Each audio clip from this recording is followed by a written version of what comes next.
This is the only mini theory that's just like a straight up part 2 of one of my old theories. So obviously, Okay. if you haven't seen the original Mrs. Puff theory yet, then it probably won't make too much sense. Mrs. Puff is a felon. So, there's been a lot of new evidence that's come out about Mrs. Puff since I posted my theory. Some I already added to the main theory, like her real name being discovered, so go watch that if you haven't Bobby already. But I Blowfish. saved some really cool discoveries and new ideas just for this mini theory. Like, in Lighthouse Louie, I missed this the first time, but if you look closely in her pile of junk, you can actually see a dead police officer's corpse! Oh my god! Ah! Ah! Actually, no, this is just an obstacle from her training course. But I bet you didn't know, in Camp Coral, we see her dispose of the real Mrs. Puff's dead body! Oh. That's crazy.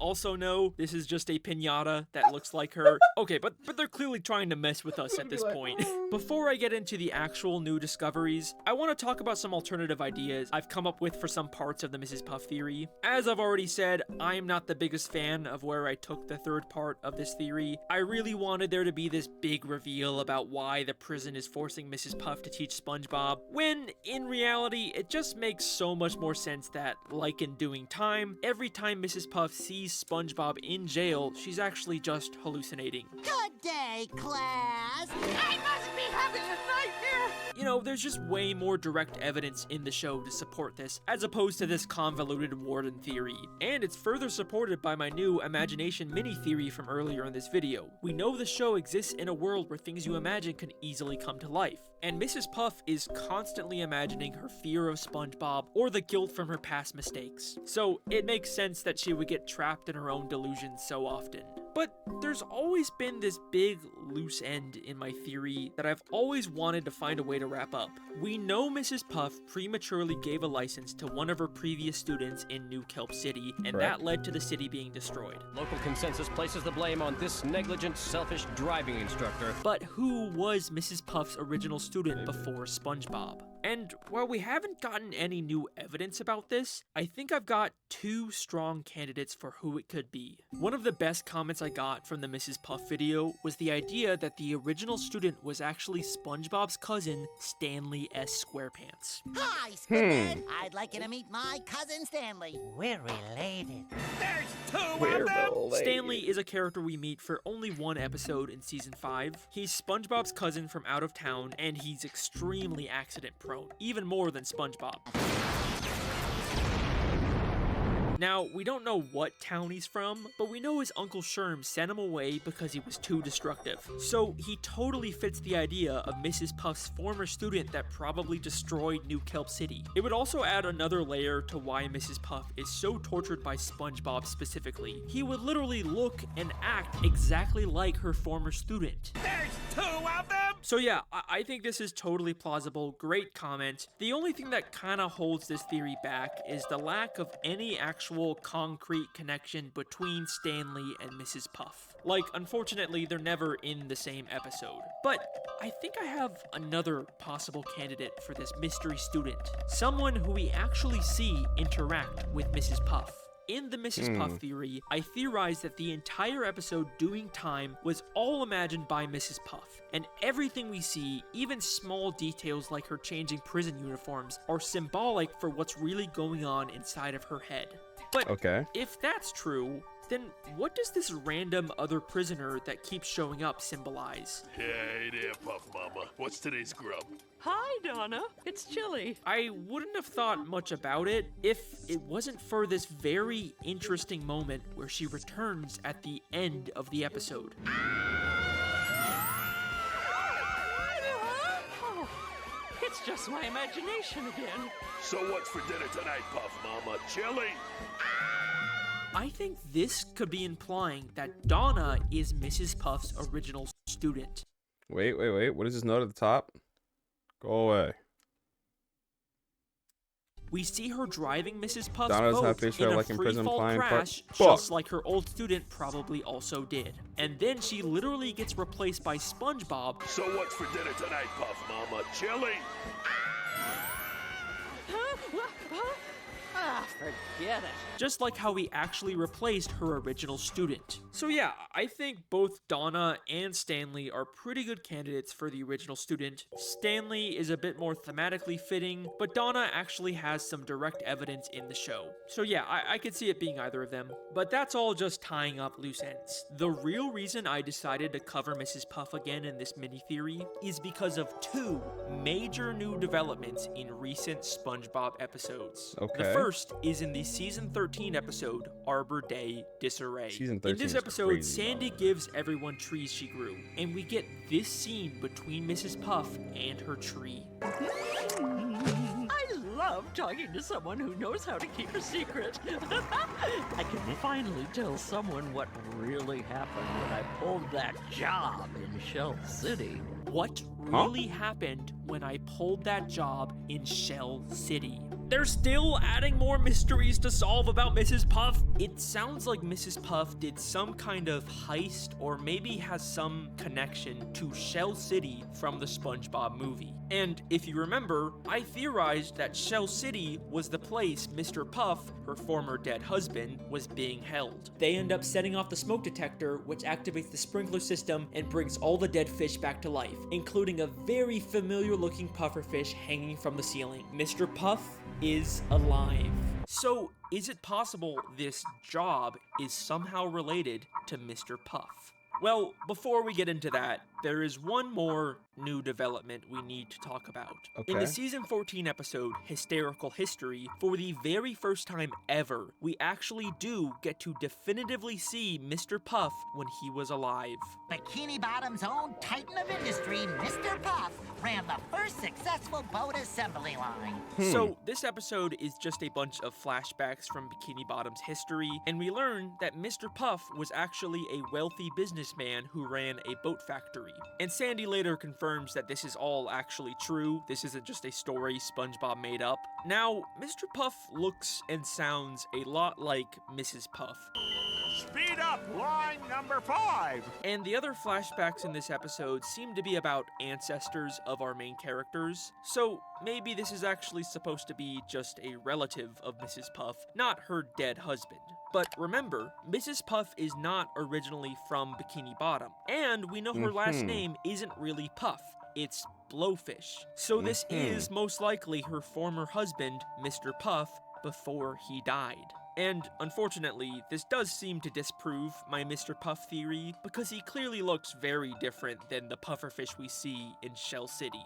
But even if this pufferfish wasn't Mr. Puff, I don't think I was wrong about Mr. Puff being at Shell City. The fact that he's shown as a dried up, hanging pufferfish with googly eyes is way too similar to be a coincidence. And then there's the fact that they just confirmed Mrs. Puff has some sort of history with Shell City specifically. I think Mr. Puff was abducted and taken to Shell City, but the reason why we don't see him in the SpongeBob movie is probably because he was already sold to someone else by that point, meaning he was unfortunately never saved by SpongeBob. So that leaves us with one final question. What was the job Mrs. Puff pulled at Shell City, and what does it have to do with her husband's death? Well, my first guess is that this job was some sort of rescue mission to save Mr. Puff from Shell City and she failed, but listen to how she talks about it. I can finally tell someone what really happened when I pulled that job in Shell City. Whatever happened at Shell City, she's happy about it. In fact, it's kind of a sinister, nefarious happiness. What really happened when I pulled that job? She's not devastated that her husband was lost forever, she's happy about it. I never really considered this before, but could Mrs. Puff actually be responsible for her husband's death? Did Mrs. Puff kill her husband? I mean, we know Plankton sold Neptune's crown to Shell City. I just wanted to say thanks again for selling me the crown. I sold it to a guy in Shell City. So it does seem possible to arrange for this kind of thing to happen. And Arbor Day Disarray ends with Mrs. Puff's tree ratting her out to the police. Hello, police department? I got a lead on that Shell City job. I I gotta go. Why would the Bikini Bottom police care about something she did at a human gift shop? I mean, they didn't care when Spongebob stole from there. The only explanation is that she wasn't stealing from humans, she was giving them something, or someone, from Bikini Bottom, Mr. Puff. Mrs. Puff arranged for fishermen to kidnap and kill her husband. That's what really happened at Shell City. But why? Well, other than Mr. Puff kind of seeming like a jerk who mistreats his employees, he's also very wealthy, which means that when he died, in a way that can't be traced back to Mrs. Puff, as his wife, she would inherit his money. Which explains how Mrs. Puff, who previously had to abandon her entire life and start over from scratch in Bikini Bottom, could afford to open a massive boating school. Maybe this was her plan all along. Get close to some rich jerk, marry him, and then have him killed to inherit his money. These little breadcrumbs they've given us have told us so much more about Mrs. Puff's past. But also, maybe, just maybe, her future as well. Mr. Puff was portrayed as a greedy, unethical capitalist who only cared about money, even at the expense of his employees. And does that Mr. remind Krabs. you of anyone else in Mrs. Puff's life?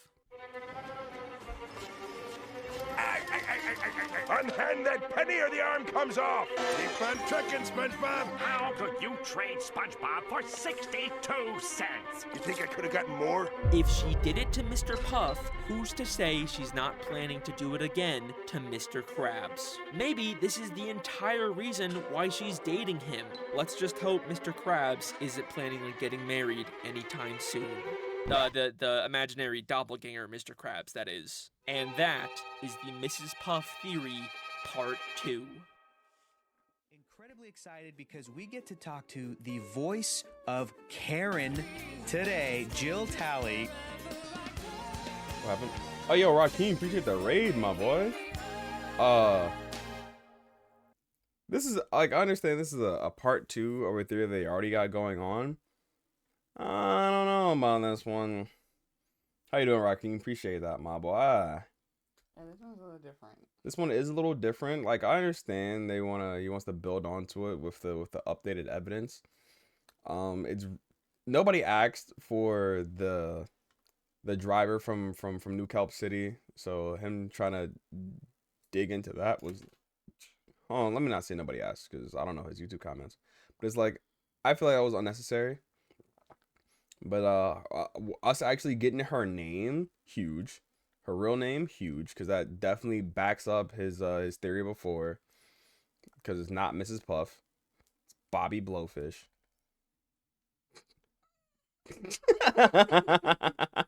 Yo, saying I said out loud is funny.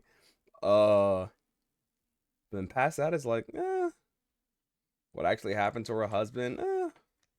Is she gonna do it to Mr. Krabs? I don't know. See what this little end I part love is. like trying to make sense out of SpongeBob. My adorable nephew called me up and he just was like, hey, Jill, do you know about this? What do you make of this? Like, what do you think about this Mrs. Puff? And I didn't know what he was talking about. It was like a fever dream because I wasn't aware of all the conspiracy stuff. So all I'm hearing on the phone is criminal, past clues. And I'm going, what is he talking about? I said, I'm going to look into it, Frankie. So then I went online and I started looking at it and it was fascinating. I was I was going, I want to know too. Okay, this next part isn't That's kind of hilarious that the voice actor, like, they just go in there, they work, they don't ask no questions, they check, they bounce. Like, this is what's going on at work? That's crazy. Why wasn't I aware? That's interesting though. What is this? Debunking crab theory. Okay.